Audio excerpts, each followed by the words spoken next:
It's going to push back in and gain some ground. We've got the relic up the top west position there. Uncaptured as yet, but I'm sure Striker will eventually get that point and gain some resources from it, some requisition resource. So looks like we've got an armory going down, and that's actually a pretty good choice. I'm surprised he hasn't got an armory earlier, just given the fact that he's really gone all out with 2 tactical squads, and he's really bolstered them up. He could really deal with some heavy bolters, or even you know, some other types of weapons, even plasma guns if he can eventually tick up to them, or missile launchers. But for now, we've got tactical marines. Looks like, is that 3 tactical marine squads? I'm going to have a closer look. Yeah, either my eyes are deceiving me, or that's 3 tactical marine squads. So quite a big tier 1 commitment from Striker, the Space Marine player here. We'll see whether Lunatico is able to tech up and actually get some decent Orc units to counter this. At the moment, the only tech that he's got is the big shooters and the Storm Boys. But if he can get up a bit further, get some better units, maybe some knobs or heavy armored knobs, that's going to be quite powerful. But as you can see, the Space Marines have actually added some heavy weapons now. The armor is complete, and we've got the Storm Boys charging in combat. But this is going to be a serious firefight here. Bear in mind that both tactical squads are actually in the craters at the moment. They've got hard cover, so the Orcs, if they really want to get some damage done, they're going to have to go into close combat.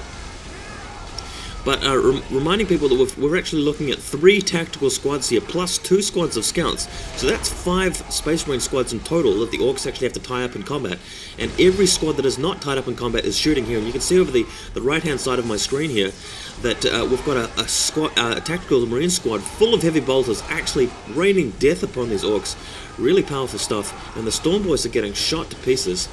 I really don't like Lunatico's position here, because there's so many tactical Marine squads. This appears to have been Striker's plan, just to out-squad the Orc player and get a lot of heavy weapons for his squads eventually, and this is exactly what's happening.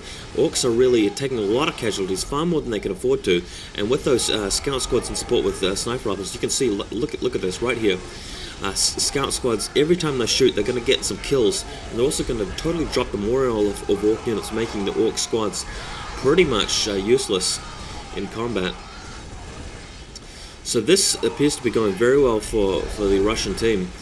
If this game turns out to be a victory for the Space Marines, then he'll have an advantage in the best of 3 match, and if he goes on to win that match, then of course, as I reminded people before, the Russians are going to be 2-1 up against the Spanish. So yeah, it remains to be seen whether Lunatico can come up with something. I'm really hoping that he can actually tech up to something useful, something that he can actually get into combat. Maybe vehicles, just something that he can use to make those heavy weapons a bit less effective.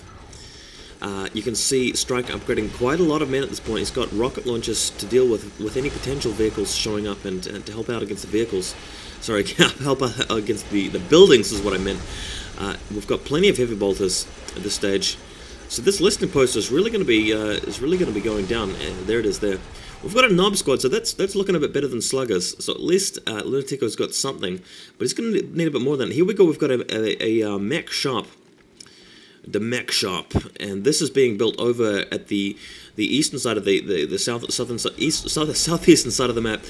At the relic there, and if he can get some vehicles out, maybe some war trucks and war tracks and so forth, that's going to be great. And look at what Striker's doing here. He's building a minefield right behind his battle line here, and that's quite a clever choice. And you know why he's doing that? It's because he actually expects Lunatico to try and counterattack him here by flying in with maybe Storm Boys or rushing around behind him, flanking him with vehicles or whatever, teleporting him with his big mech. And he can actually just fall back to those mines, or actually just use the mines to trap any units which come in behind him. So this is very good play here by Striker, very intelligent stuff. He's using his units also to outrange the Orc buildings. Just about every Orc building has a gun on top of it, so if you can actually hang out of range, you can avoid yourself some loss, avoid taking some casualties here. It looks like the Orcs are getting in position. They're just waiting for the go-ahead from the Orc commander just to attack. It's going to be very difficult to assault this Marine position here with so many units, so many guns, and with that minefield in behind it, it's going to be very tough. But Lunatico has got to do something, because he's going to lose his main building before long, and eventually he's just going to be boxed in and totally outplayed here by the Space Marines. So here we go. It's time for an attack here. The Storm Boys are rushing. We've got a teleported squad. The knobs are charged in, so this looks actually pretty good for Lunatico. He's got a large squad of knobs in combat. Storm Boys are going at it throwing some stick bombs if they can. And we've got a couple of vehicles showing up from behind. We've got war trucks. So this is actually a pretty good play. The Orcs seem to have a chance here, but boom, the minefield's actually going right off behind the Space Marine line, so the Orcs actually taking a pummeling here from the mines. This is nasty stuff. We've got the Force Commander hanging out, just firing up with his bolt pistol. I think we've even got a Chaplain arriving shortly. So once the Chaplain does get into combat, things will actually be pretty good for the Space Marines in their assault. Looks like the Space Marines are being forced back, so great job from the Spanish player Lunatico here, forcing the Space Marines back for now. The battlefield covered in smoke, as you can see from the mines. But finally this Chaplain has arrived, and he'll actually be doing a great job in combat if he can use his Morale Shout ability.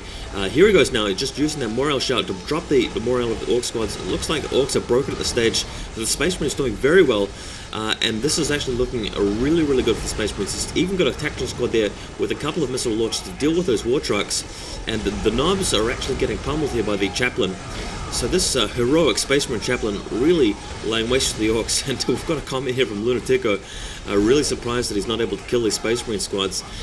They have indeed been quite hardy there, so I've got to be in agreement with that comment, because the Space Marines tactical squads are actually very tough to get rid of.